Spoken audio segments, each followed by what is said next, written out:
પોરબંદર શહેરના પાગાબાપાના આશ્રમની પાછળના ભાગે વીવી બજાર વિસ્તારમાં આવેલી પીજીવીસીએલની અંદાજે 3 વીઘા એટલે કે 4870 ચોરસ મીટર જમીન પરના ગેરકાયદેસર કબજા મુદ્દે તંત્રએ લાલાક કરી 1998થી ચાલતી લાંબી કાયદાકીય જંગ બાદ ફેબ્રુઆરી 2026માં કોર્ટનો હુકમ આવતા પોલીસ પ્રોટેક્શન સાથે મિલકતનો કબજો લેવામાં આવ્યો।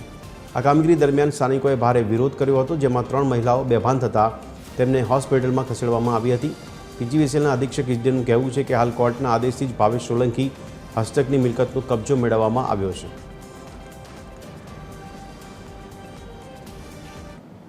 પાગાબાપા આશ્રમની સામેની જગ્યા છે એ 4870 સ્ક્વેર ચોરસ મીટરની જગ્યા છે।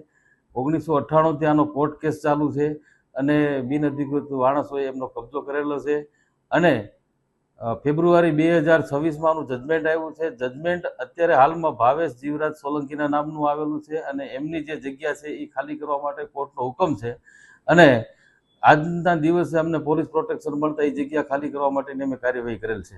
ભવિષ્યમાં બીજા બધા જે ઈસમોએ બિનઅધિકૃત દબાણ કરેલ છે તેને પણ ખાલી કરવા માટેની કાર્યવાહી કોર્ટ રાહે કરવામાં આવશે।